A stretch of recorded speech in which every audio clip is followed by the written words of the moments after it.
como hoy, 18 de septiembre, nació el coronel Rafael Tomás Fernández Domínguez, héroe nacional e ideólogo militar de la Revolución de Abril.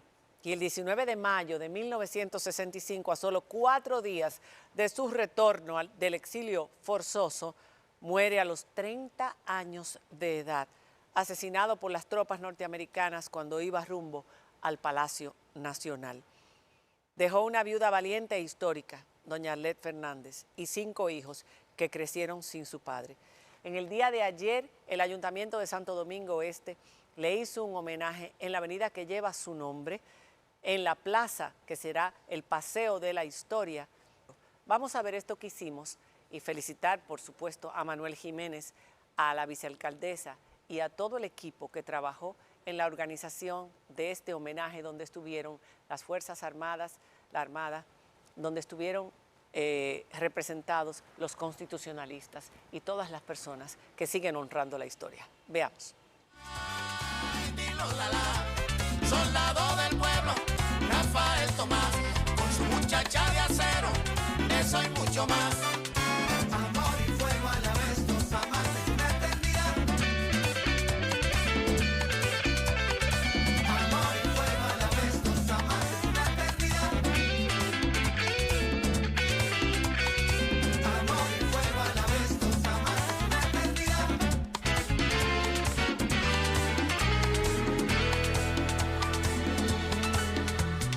Érase una vez, existió un coronel, padre, hijo, esposo, fue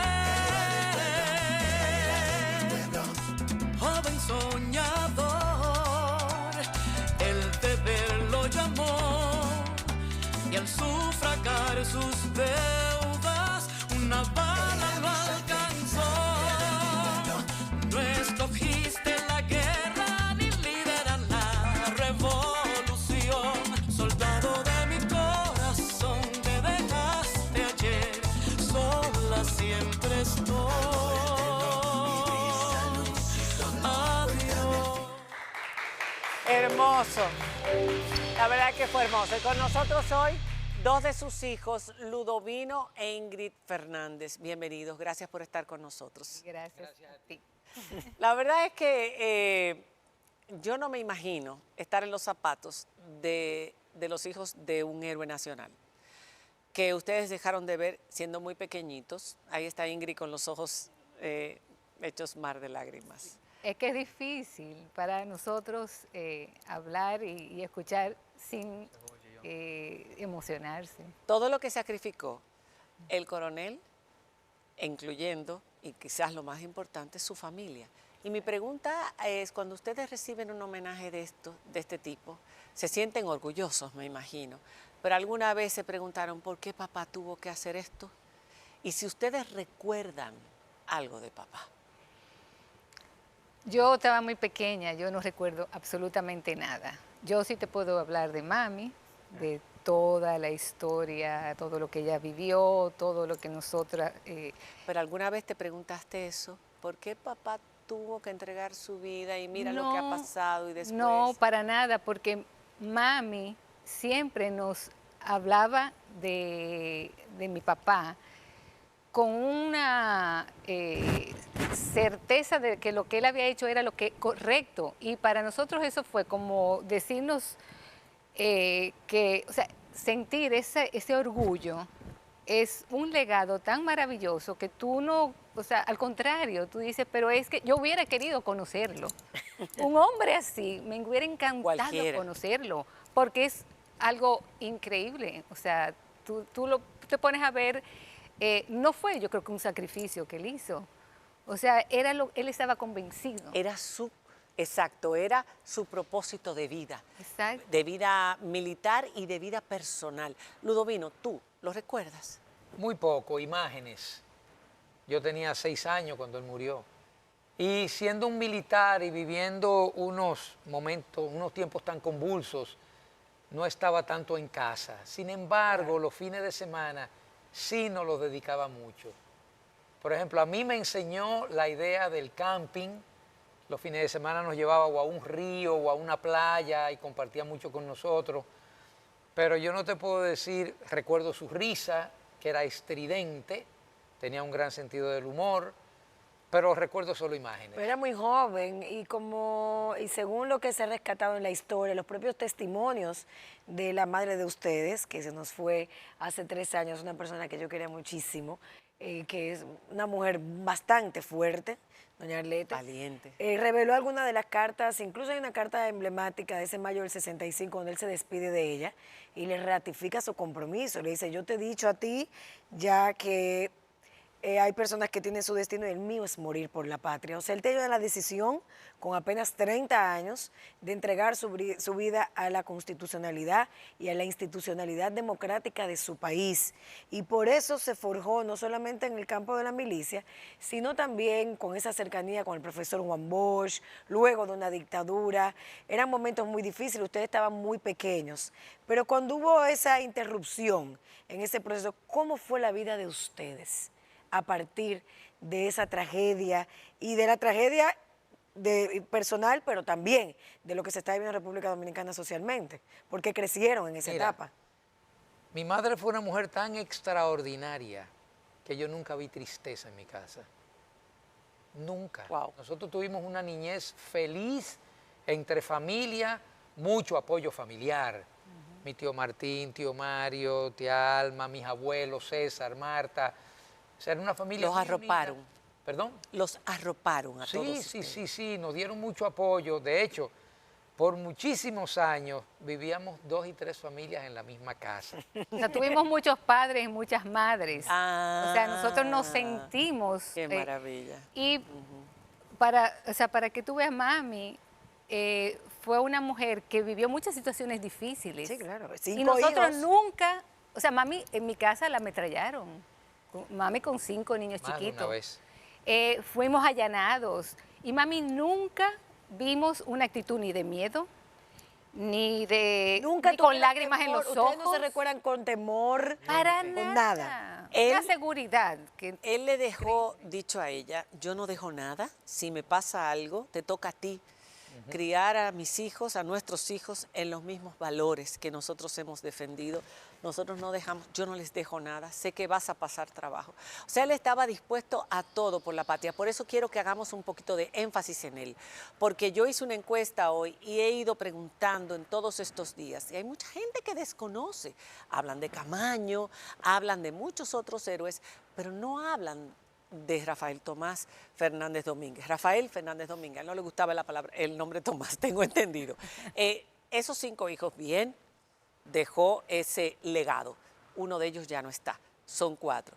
Pero vamos a hacer un pequeño recuento de esa vida militar y personal para las nuevas generaciones. Él era hijo de Ludovino Fernández. Ludovino Fernández fue en varias ocasiones jefe de la policía en el gobierno de Trujillo. Era militar, fue un hombre conocido por ser una persona dura, muy dura. No vamos a entrar en detalles porque es el abuelo de ustedes, de hecho tú llevas su nombre. Su hijo, tuvo 28 hijos, su hijo, Rafael Tomás, escogió la carrera militar como otros, pero él no quería, él quería que siguiera los estudios. Correcto. Siendo formado como militar dentro del régimen de Trujillo, viniendo de un padre que de alguna forma tuvo una influencia, que era adepto al régimen de Trujillo y servía y era brazo importante del régimen de Trujillo, ¿cómo se forja un hombre militar con ideales democráticos capaz de dar su vida para proteger al pueblo y defender el derecho del pueblo a elegir luego de la tiranía? ¿Cómo? ¿De dónde viene? Mira, mi padre tenía la carrera militar como vocación, no hay duda. De hecho, se le define como un hombre militar. Se estudió mucho. La Academia Militar Batalla Las Carreras ya funcionaba con profesores extranjeros de otro nivel, ya con una mentalidad más democrática, más abierta, más moderna. Mi padre hizo varios estudios fuera. Se ilustró mucho. Martín, mi tío, nos cuenta que ellos leían muchos libros y los intercambiaban. Y que cuando mi padre viajaba traía libros que estaban prohibidos aquí y los traía escondidos para leerlos. Él se ilustró, pero lo increíble es que con tan poco tiempo de vida tuviera una proyección política, social, militar tan amplia, tan clara.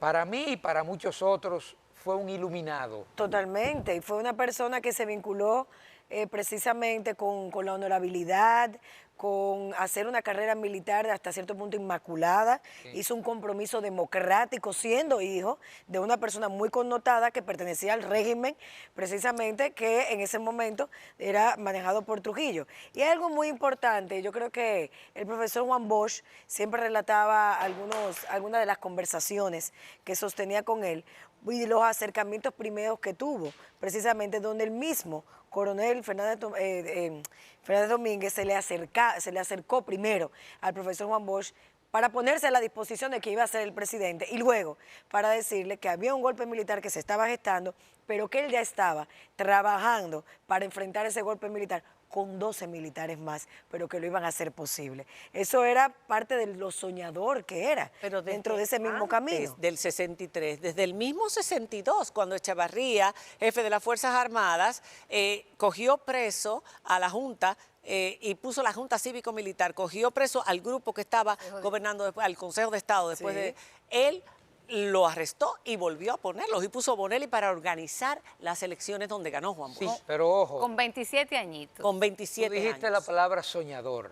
Sí, el coronel era un idealista. Un idealista. Pero llevaba a los hechos Sí, sus ideas. Así es. Porque Y no eso le que tú temblaba el dijiste del pulso. 62, lo del 65. Es una frescura. No, porque lo llevó a los hechos. Wow. Y él dijo, esto no puede ser, hay que resolverlo.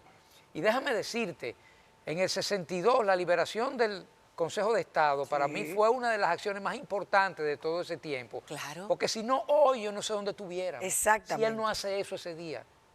Exactamente. Porque todo el poder estaba en manos de Rodríguez Echavarría. Totalmente. Y todos los otros militares, que eran Totalmente. amigos de él, igual que mi padre, no hicieron nada. Él escribió a Camaño una carta. Él fue, señores, este joven coronel de las Fuerzas Armadas y luego del aire, de lo que llamamos Fuerza Aérea. La de Fuerza Aérea, que tenía otro nombre en esa época. Exacto.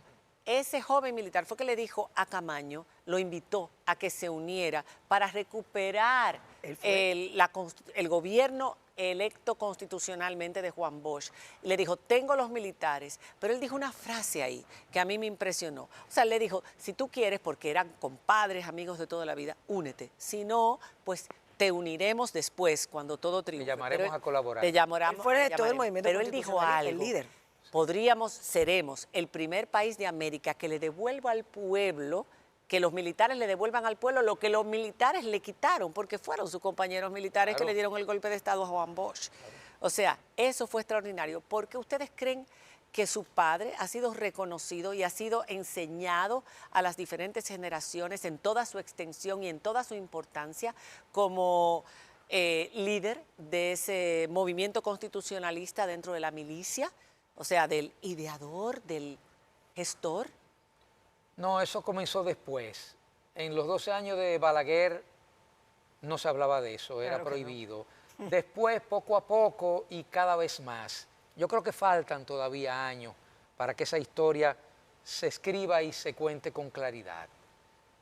Pero ya ha habido un cambio al respecto, ya la gente conoce, no solo al coronel, sino esa gesta, los hombres que se sacrificaron con él por eso. Ok. Pero y mucha gente me pregunta, ¿valió la pena el sacrificio? Sí. Oh, pero menos mal que un hombre como él tomó esas decisiones en ese momento y no fue él solo. Creo que ahora hay muchos más militares valiosos que antes, porque las cosas han cambiado, las enseñanzas han cambiado, los patrones, los principios han cambiado.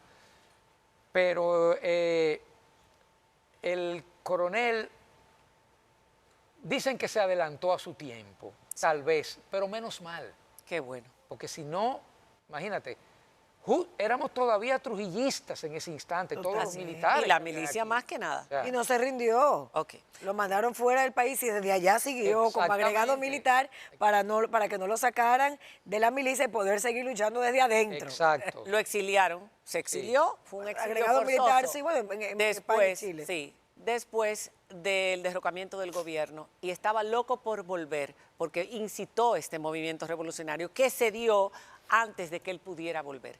El 26 de abril, el 24 de abril, empieza y estalla la Revolución de Abril. Él vuelve el 15 de mayo. 14. El 14. Y 4 días después, o 5 días después, es asesinado ese día. No, muere en combate. Muere en combate. Los norteamericanos le pusieron una emboscada. Sí, se puede decir que sí. ¿Cómo No se recibió la supone familia? que- ¿Tú te Se supone acuerdas que de ellos no eso? sabían que estaban matando al coronel Fernández, Fernández Domínguez. Se supone que no. Se supone que no, pero ellos sabían todo el que estaba ahí. Porque eran tres Parece que frentes se había para, eran tres filtrado frentes para una- entrar al exacto. palacio. Él iba al palacio a Pero tomar ya el no era una palacio. sorpresa. Ya no era una sorpresa. Porque no. era un golpe Sí. fuerte contra los Capochi anticonstitucionalistas, y Montejarán. tomar el palacio. Claro. ¿Ustedes cómo recibieron la noticia? Yo no lo recuerdo. ¿Tú no recuerdas eso? ¿Tú no Pero recuerdas Juan a tu Bosch- madre? Juan No Bosch- vivíamos aquí. Vivíamos en Chile. Estaban Entonces, también en el Chile profesor con él. Bosch llamó a mi madre y se lo comunicó. Por El profesor supuesto. Bosch le dijo, mira, Se enteró que se enteró 24 horas después cuando lo llamaron. sí, a Rafael lo mató una bala perdida. Y mi madre le dijo, es imposible que a Rafael lo haya matado una bala perdida. Y Juan Bosch le dijo, no, la verdad fue que murió en combate de tal manera. Vamos a decir algo muy bonito. Ok. Hombres como él no caen. Cayó una estrella. Ay, sí. Sí, eso Y él dijo lo siguiente: los militares no están para tumbar gobiernos elegidos por el pueblo. Caiga quien caiga, hay que defender la Constitución. Y eso lo dijo en el 63. Y dijo algo todavía mejor: sería absurdo y criminal cerrar los oídos al clamor ahogado de millares de seres que sufren pisoteados por el hambre, la miseria y las injusticias, y sobre todo por el triste destino de nacer y vivir en una patria violada y traicionada por sus hijos privilegiados. Como dominicanos y en especial como militares, no podemos, no debemos quedar indiferentes ante la llamada de la patria. Ella y la historia nos juzgarán. Todo eso lo dijo un muchacho de 30 años. Y Mira, gracias a él... Otra cosa, con respecto a lo que tú acabas de decir, todo el mundo me dice, los familiares, que era muy sensible, que si él veía a una persona pobre pasando Sufriendo. trabajo, él iba, lo ayudaba, ¿qué te pasa? O sea, tenía una sensibilidad Wow. que también lo llevó a ese tipo de decisiones. Cuando regresemos de la pausa, tenemos con nosotros a Ángel Fernández, familiar también Sí. de ustedes, y director musical de la orquesta de Marc Anthony. Él le dedicó esta canción no solamente al coronel, sino también a su esposa, y la vamos a conocer cuando regresemos de la pausa. Ya volvemos.